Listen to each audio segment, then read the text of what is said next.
이 고난은 우리 삶 가운데 뗄래야 뗄 수가 없습니다. 그렇지만 고난은 두 종류가 있다는 것이에요. 그 중에 하나는 결코 그런 고난 받아서는 안 돼요. 또 하나의 고난은 우리가 꼭 받아야 될 고난이 있다니까요. 오늘 본문이 이렇게 일러줍니다. 15절 16절 보면 너희 중에 누구든지 살인이나 도둑질이나 악행이나 남의 일을 간섭하는 자로 고난을 받지 말려니와 만일 그리스도인으로 고난을 받으면 부끄러워하지 말고 도리어 그 이름으로 하나님께 영광을 돌리라. 누가 지금 우리 가운데 살인, 도둑질, 악행하겠습니까? 그것은 반드시 그 결과, 고통이 따르는, 책임이 따르는 그 일들이에요. 근데 거기 하나 덧붙인 게 있잖아요. 남의 일에 간섭하지 말래요. 이것도 고난을 자초하는 일인데 그런 고난 받지 말라는 거예요. 공연히 남의 일에 간섭하는 거예요. 자기 일이나 똑똑히 하지. 남이 이러쿵 저러쿵 하면서 그런 삶을 살아가는 것, 그렇게 살지 말라는 것입니다. 왜냐하면 남의 일에 간섭하는 것은 그것은 판단이잖아요. 자기의 기준으로 판단하는 거잖아요. 어떻든 누군가를 판단하는 것은 하나님의 심판권을 침해하는 겁니다. 사람을 판단하는 것은 하나님의 일이에요. 우리가 이렇다 저렇다 할 일이 아니라고요. 우리가 다른 사람이 할 일이 있다면 그저 감싸주고 들어주고 이해해주고 격려하고 그런 일들은 할 수 있겠거니와 판단, 정죄받습니다. 그러니 살인과 방불한 그 결과를 자아낼, 고난을 자아낼, 남을 판단하는 일 등등 그런 건 하지 말아라 말씀하고 있습니다. 그러나 고난 중에 기다리고 또 그것이 우리 가운데 오면 즐거워하고 기뻐할 고난이 있다는 것입니다. 이 고난은 하나님께 영광이 되는 고난이니 유익한 고난이요, 우리가 그 고난 가운데 가슴 벅차게 그 시간들을 보내야 될 고난이 있다는 것입니다. 어떻게 해서 하나님께 영광이 되는 고난, 그리스도인 그 고난, 어떤 일들이 있다는 것입니까? 그 그리스도인의 고난, 하나님께 영광이 되는 고난 첫 번째는 연단을 준다는 것입니다. 이것은 그리스도인들에게 연단, 성숙, 변화를 주는 것이에요. 12절 말씀 보면 사랑하는 자들아 너희를 연단하려고 오는 불시험을 이상한 일 당하는 것 같이 이상히 여기지 말고, 불시험이 있어요, 어려움이 있어요, 큰 고난이 있어요. 이게 왜 나한테 왔어? 그렇게 이상하게 여기지 말라는 것이에요. 아니 욥이 고난, 불시를 받았잖아요. 그것이 하나님이 그를 버리신 증거인가요? 아니에요. 하나님이 그를 더욱더욱 사랑한다는 그 증거라는 것을 우리는 고난의 이야기를 찾아가면서 알아낼 수가 있어요. 다윗은 어떤가요? 다윗도 수없는 고난을 받았습니다. 하나님께서 그를 버리셨나요? 아니잖아요. 그 고난을 통해서 하나님께서 다윗에게 하실 일을 하셨고 그것은 너무나도 복되고 아름다운 일이었던 것입니다. 여러분, 이러한 고난, 믿음의 사람들에게 있었던 그 고난들은 그 사람을 연단시켜서 그 사람을 하나님의 사람으로 만들어갔던 놀라운 하나님의 방법이라는 것을 우리는 알게 됩니다. 성경 전체에 다윗에 대한 얘기가 많이 있고요, 그가 받은 고난 많이 있어요. 시편 31편도 다윗이 받은 고난의 이야기예요. 그 안에서 가득 차 있는 그의 고난 가운데 몇 절만 제가 말씀드리겠습니다. 어떤 고난이었을까요? 9절부터 보면 여호와여 내가 고통 중에 있사오니 내게 은혜를 베푸소서. 내가 근심 때문에 눈과 영혼과 몸이 쇠하였나이다. 내가 모든 대적들 때문에 욕을 당하고 내 이웃에게서는 심히 당하니 내 친구가 놀라고 길에서 보는 자가 나를 피하였나이다. 내가 잊어버린 바 됨이 죽은 자를 마음에 두지 아니함 같고 깨진 그릇과 같으니이다. 너무 고통스럽다는 거예요. 그 눈과 영혼과 몸이 쇠하여지고 대적들에게서 당할 만큼 당하고 있고, 친구들도 쳐다보면서 놀래요. 야야야, 너 이게 왜 어떻게 된 거냐? 이렇게 되는 거예요. 길에 나섰을 때 길 가던 사람들이 피하는 거예요. 저런 사람이 다 있다니, 저 사람이야 짐승이야 할 정도로 그렇게 그 고난의 몰골이 처참해 있는 이 다윗입니다. 죽은 사람처럼 자기가 존재하는데도 불구하고 투명인간같이 여긴다는 거예요. 존재하지 않는 것처럼 여긴다는 거예요. 깨진 그릇 여러분들 잘 간수하고 있습니까? 버리잖아요. 깨진 그릇, 누구를 상하게 할까봐. 깨진 그릇 같은 존재로 살아가는 다윗입니다. 얼마나 그 고난이 심합니까? 여러분, 이런 고난 중에 하나도 당해봤습니까? 정말 깨진 그릇 같은 존재, 눈도 막 침침해지고 영혼도 쇠하는 그런 일들, 많은 자들이 고개를 흔드는 그러한 그 모습, 그 고난. 그런데요, 이 다윗이 그러한 상황이라면 스스로 연민, 스스로 우울에 빠지면서 자기도 버릴 거예요. 자기도 이런 인생 살아서 뭐해, 친구도 가족도 다 알아주지 않고 이게 뭐람 하면서 스스로 낙심하고 스스로 버릴 만한데, 그는 그렇게 하지 않았어요. 그 고난이 가득, 이런 고난 저런 고난이라고 얘기하고 있는 시편 31편에 그는 이러한 고백을 합니다. 15절, 나의 앞날이 주의 손에 있사오니, 나의 앞날이 주의 손에 있사오니. 다 버려도 나는 나를 버리지 말아야지. 우린 그러잖아요. 조금만 누가 뭐라 그러면 맞아, 난 그런 존재야, 스스로 낙심하잖아요. 다윗은 그렇게 하지 않았어요. 내 앞날은 주의 손에 있습니다. 다윗이 수많은 고난 당했는데요, 그 고난 중에, 수많은 고난 중에 딱 잃어버리지 않은 것 하나 있습니다.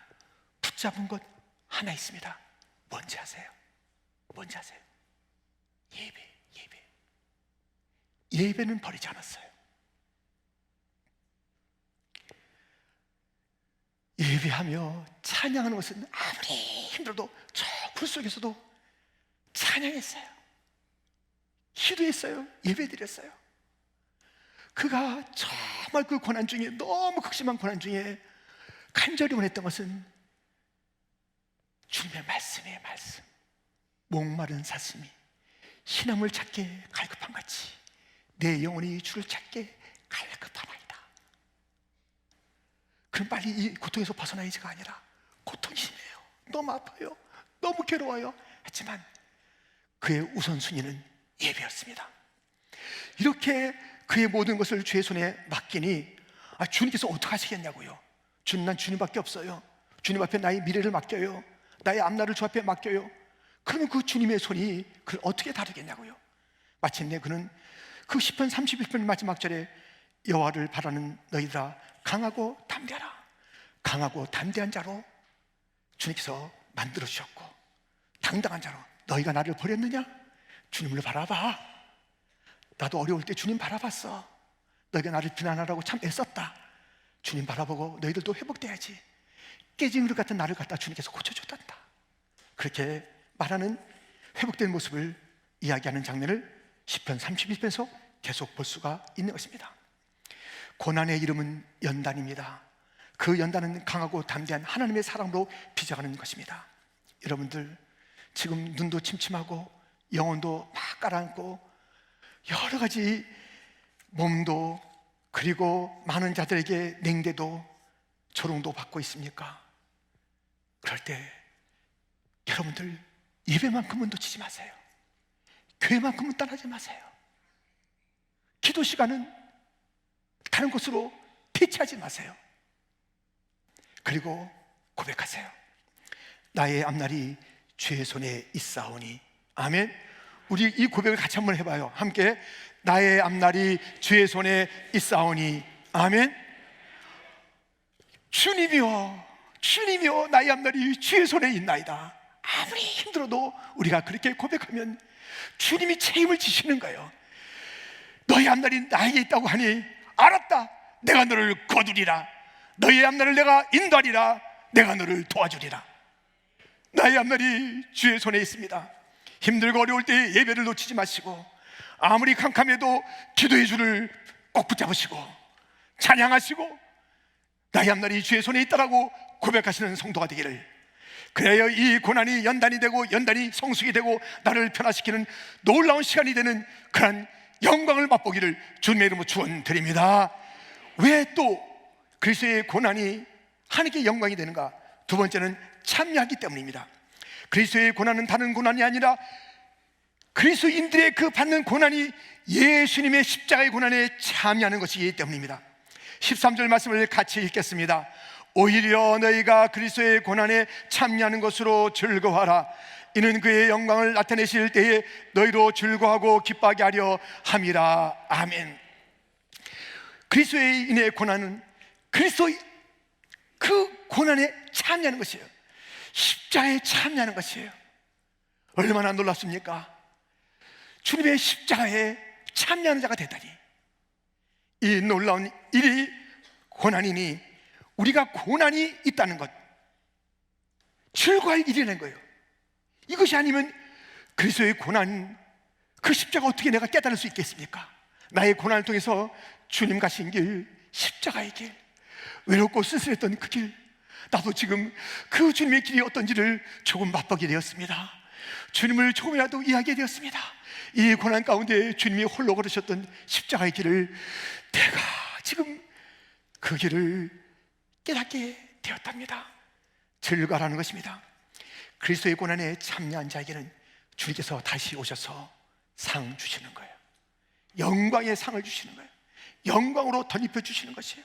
그러므로 고난이 있을 때 내가 십자가에 참여하는 그 놀라운 특권을 누리게 됐다. 그리고 주님께서 다시 오실 그때에 나의 이 고난을 주님께서는 바라보시고 그때 오셔서 내 눈물을 닦아주시고 내 십자가의 흔적, 예수의 흔적을 보듬어 주시며 위로하시며 상 주시리라. 여러분들, 우린 지금 고난이 영광이 된다라는 그 주제로 살펴보고 있는데 오늘 말씀이 그 이야기를 들려주잖아요. 그래서 고난의 이야기가 나오고 영광의 이야기가 나오지 않습니까? 고난당할 때 영광이 있을 것을 기대하면서 기뻐하고 즐거워라 하지 않습니까? 그런데 우리가 다시 한번 다지고 가야 될, 다시 한번 확인하고 가야 될 그 일이 있으니 고난과 영광에 대한 비교입니다. 고난은요 짧아요. 고난은요 가벼워요. 그런데 영광은요 영원해요. 커요. 그 영광의 무게는 감당할 수 없을 정도로 그렇게 중하답니다. 그러니 여러분들 고난당할 때 엄살피지 마세요. 아이고 이거 언제 끝나? 언제 하나님께서 나를 갖다 여기서 건져주시나? 그런 얘기 하지 마세요. 이거 너무 힘듭니다. 못 견딥니다. 견딜 수 있어요. 어떤 고난이라도 여러분들 그 고난은 짧고요 그 고난은 견딜 수 있어요. 가벼운 거래요. 앞으로 우리가 누릴 영원한 영광과 그리고 그 영광에 무게하는 우리가 견딜 수 없다는 것이에요. 우리 한번 로마서 8장 18절을 같이 읽어요. 생각하건대 현재의 고난은 장차 우리에게 나타날 영광과 비교할 수 없도다. 비교할 수 없어요. 고린도서 4장 17절에 우리가 잠시 받는 환난에 경한 것이 지극히 크고 영원한 영광에 중한 것을 우리에게 이루게 하매니, 잠시 받는 환난이라 그리고 경하다 가볍다는 것이에요. 지극히 크고 영원한 영광에 중한 것을, 그것을 우리는 이제 약속받고 있잖아요. 주님이 오시면 그것이에요. 오늘 우리 찬양대가 부른 선한 능력으로, 보은혜포 목사님, 그는 미국에 있었어요. 독일인이지만 미국에서 유학도 하고 여기서 이제 그 교수 생활하고 너무나도 그 안정적이에요. 그러나 독일에서 전쟁을 일으키고 너무나도 많은 사람들이 어렵게 되고 특별히 그는 봤습니다. 그 말도 안 되는 그 민족주의를 통해서 유대인을 비롯한 다른 민족을 멸시하고 특별히 이 유대인을 다 잡아 죽여야 돼, 씨를 말려야 돼, 이런 정책을 펴고 그런 그 마음을 가지고 이제 여러 가지 전개되는 그런 일들을 바라보면서 보네포 목사님은 그곳으로 갔습니다. 그는 자기가 원하는 자리를 찾지 않고 주님께서 필요한 자리를 찾았는데 그 자리가 고난의 자리, 그 자리가 많은 그 당시에 기독교나 가톨릭이나 종교인들도 어떻게 인사해요? 탁 이렇게 인사하면서 히틀러가 만세, 우리의 민족주의가 만세, 다른 민족은 아무것도 아니야 하는 그 일에 동조하고 있는 그 모습 속에서 아니요 하기 위해서 그곳에 갔습니다. 그 고난 그는 알았습니다. 견딜 수 있는 것 알았습니다. 극심한 고난이에요. 그때의 고난, 우리 앞선 믿음의 사람들이 받은 그런 고난들은 얼마나 힘들었을까요? 우리가 무슨 고난이 대단하다고 이렇게 좋은 뉴욕에서 살았는데, 여러분들 예수 믿는다고 손톱 뽑힌 사람들 있어요? 지금 거꾸로 매달린 자 있냐고요? 군주님과 매맞은 당한 자 있냐고요? 예수님 위해서 어떤 고난을 받을게 엄살 부리냐고요? 못 참겠다고 그러냐고요? 참을 수 있고 참아야 합니다. 견딜 수 있고 견뎌야 하는 것입니다. 우리가 어떤 고난이 있든지 그 믿음의 사람들이 걸어갔던 그 길은 예수님의 십자가에 참여한 길이고, 그것을 넘어서 올 영광의 그날, 주님께서 주실 그날을 바라보면서 나는 고대하네, 영광의 그날을 고대하네. 보네포 목사님뿐만 아니라 많은 믿음의 사람들은 그 길을, 주님 다시 오실 그 길을 고대하면서 갔던 것이에요. 그들이 화형당하기도 했습니다. 기름가마에 들기도 했습니다. 사자우리에 던져지기도 했습니다. 톱으로 썰리기도 했습니다. 그래서 그 짐승이 잡아먹고 그 불구덩이에 던져지고 톱이 썰려져서 마지막 숨이 끊어질 때까지 그들은 찬양했습니다. 영광일세,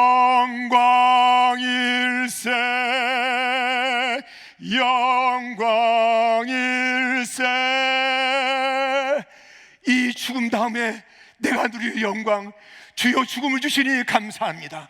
주님의 이름으로 이 고난 당하다가 죽게 하시니 감사합니다. 내가 누릴 영광일세. 은혜로 주 얼굴 배웠게 되었습니다. 주님, 저 같은 자를 불러서 예수님을 믿게 하시고, 저 같은 자를 불러서 이 고난의 길을 걷게 하시고, 마침내 저의 생명을 주의 전에 바칠 수 있게 하시니 감사합니다. 영광일세, 영광일세, 내가 누릴 영광일세. 찬양하며 그 길을 갔습니다. 뉴욕에 살면서 신앙생활하면서 무엇이 그렇게 서럽다고, 무엇이 그렇게 못마땅하다고, 무엇이 그렇게 아프다고, 무엇이 그렇게 견딜 수 없다고 성경이 얘기하는 거예요. 제가 얘기하는 게 아니에요. 너희들의 그 모든 것은 짧다. 너희들의 그 모든 고난은 너무나도 가볍다. 너희들이 받을 영광은 크지 않냐, 영원하지 않느냐. 그날을 바라보며 주의 날을 고대하며 주님이 가져올 그 영광을 고대하며 이 고난 가운데 승리하라고 우리를 일러주는 그 말씀을 붙잡고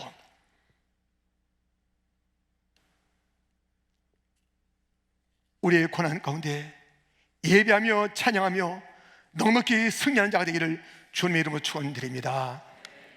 이렇게 우리는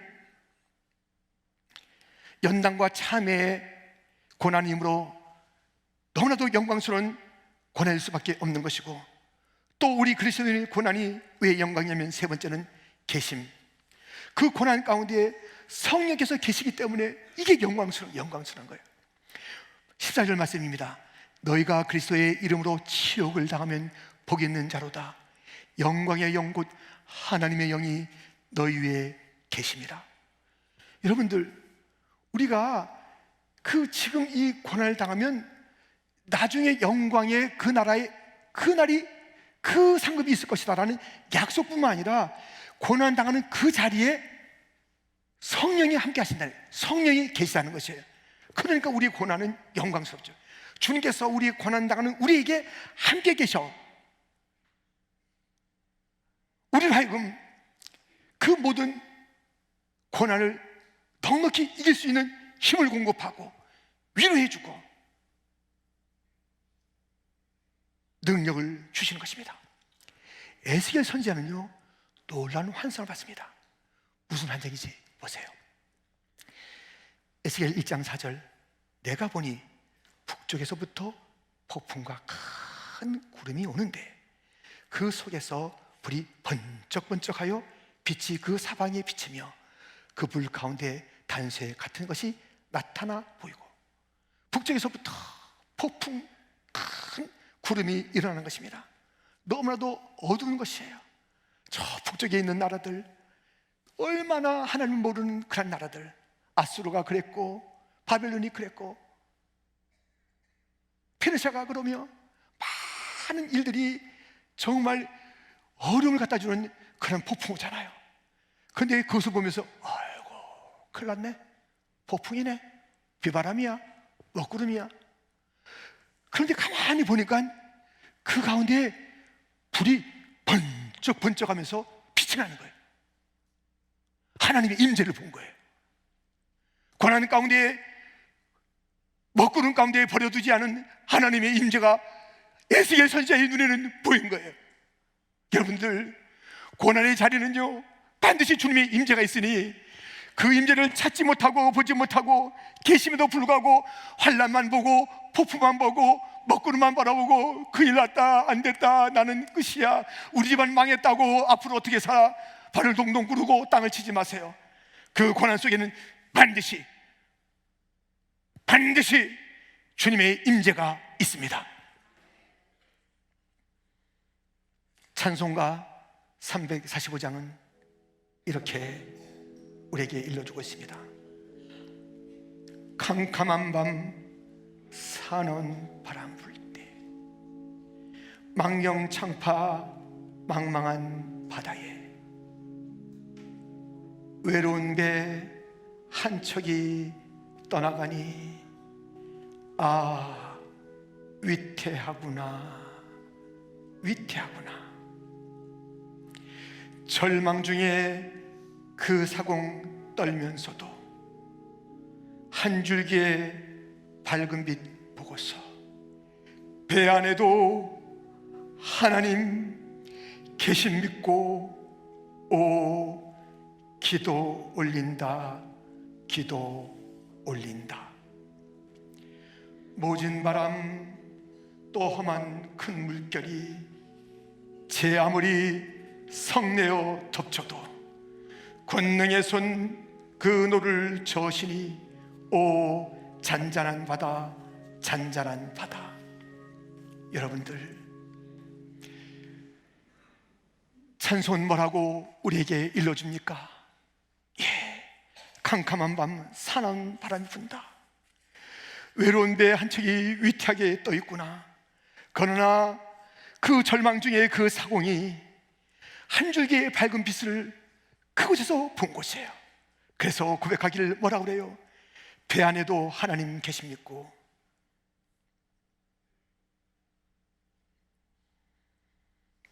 기도를 드렸더니 그 풍랑이 잠잠해진 것이에요.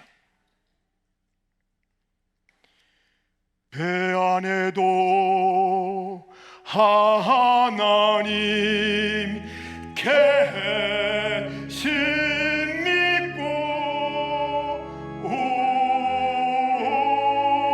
기도 올린다, 기도 올린다. 우리 같이 배 안에도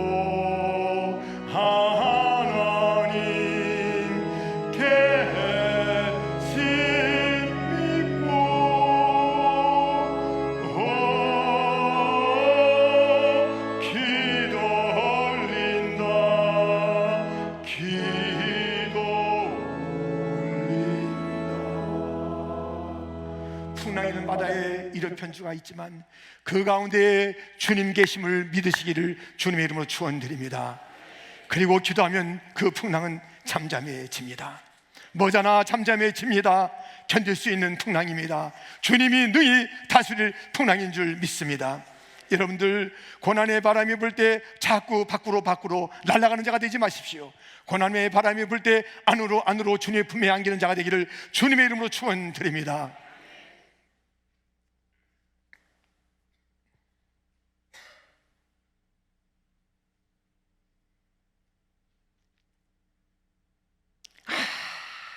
아무것도 보이지 않을 때 있지 않습니까?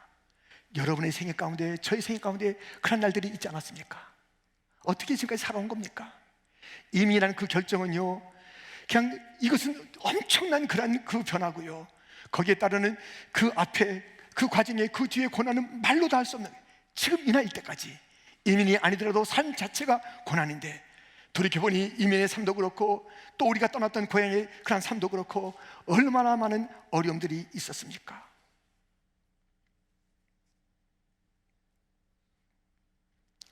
고난이라는 이름으로 찾아왔던 그런 일들, 그 가운데 우리가 끝나지 않았잖아요. 고난을 뚫고 또 뚫고 여기까지 왔잖아요.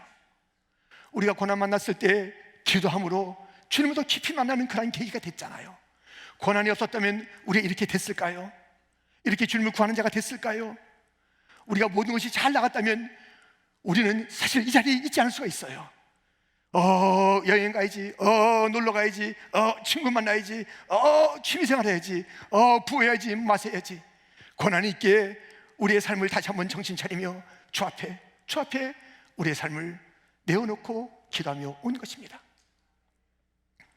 고난이 있을 때 교만치 아니하고, 고난이 있을 때 겸비하게 엎드렸을 때 주님은 우리를 찾아와 주셔서 그 손으로 우리를 건져주시고 우리의 원수를 막아주시고 풍랑을 잠잠케 한 그런 삶을 산 것 아닙니까? 저도 너무너무 캄캄해가지고, 여기서 너무너무 캄캄해가지고 꼭 가고 싶은 곳이 하나 있었어요. 한국에 제가 갔던 기도원에 가서 기도하면 속이 좀 시원하겠어요. 너무너무 답답해서. 그래서 비행기를 끊어서 딱 기도원에 가기 위해서 한국에 간 적이 있었습니다. 한국에 가서 딱 기도원에 올라가서 캄캄합니다. 나 혼자라면 좋겠는데 처자가 있습니다. 나 혼자라면 좋겠는데 그 어머니도 계시고 더 많은 자들이 지켜보고 있는데 이거 나는 갈 길이 없어서 너무나도 힘듭니다. 주님 어떻게 하면 좋습니까? 기도했을 때, 참여했던 새벽 예배 때 목사님을 통해서 하나님께서 저에게 들려주신 그 말씀, 앞으로 나아가라. 방향을 찾은 것입니다. 앞으로 나가면 너무 두렵고 너무 캄캄한데 앞으로 나가기를 결단하고 이제 다시 미국으로 돌아와서 앞으로 나갑니다. 한 발을 내디뎠는데 거기에 주님께서 준비하신 놀라운 축복이 있더라고요. 여호와 이레의 주님이 계시는 거예요.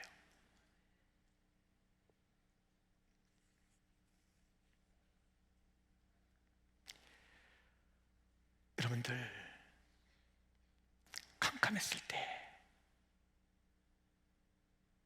오늘도 조금 전에 말씀드린 대로 중국어 회중, 또 러시아권 회중, 그리고 함께 이미 걷고 있었던 영어권, 그리고 한국권, 우리의 다음 세대, 그 걸음걸음에 주님께서 예비하신 일들이 얼마나 많습니까? 만약에 제가 여기서 목회를 이제 다시 돌아와서 시작하면서 막 이민자도 많고 또 이제 유학하는 그런 젊은이들이나 그런 분들이 또 많이 있었다 그러면은 이 다민족이란 생각을 못했을 거예요.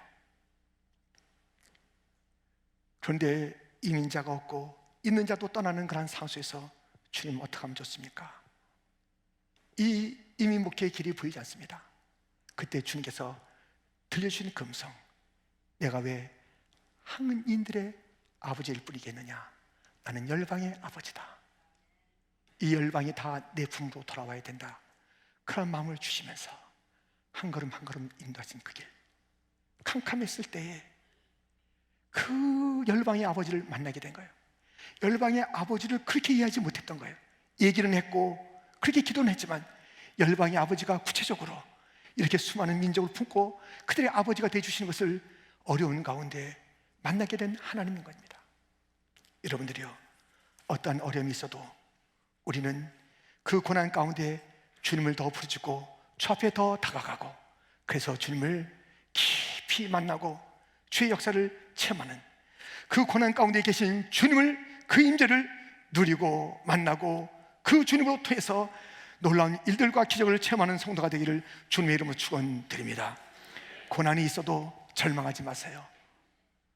절망은 우리가 부를 노래가 아닙니다. 고난 가운데 우리가 부를 노래는 희망의 노래인 것입니다. 고난 가운데 우리는 너무나도 놀라운 하나님의 영광을 위한 일들이 준비되어 있으니 그것은 나를 성장시켜서 주 앞에 영광이 되게 하는 것이며, 그것은 나를 참여시켜서 그리스도의 고난에, 그 십자가에 참여시켜서 주님께서 약속하신 영광의 그날에 기대하는, 그날을 바라보는 자가 되게 하는 것이며, 아니 그 시간에도 성령께서 임재하여 나의 고난 가운데 도우시고 지키시는 그 일들을 체험하게 하는 그 영광스러운 일들이 있으니, 고난 가운데 주의 영광을 다 맛보시고 체험하시고 주 앞에 영광 돌리시는 복된 성도가 되기를 주님의 이름으로 축원드립니다.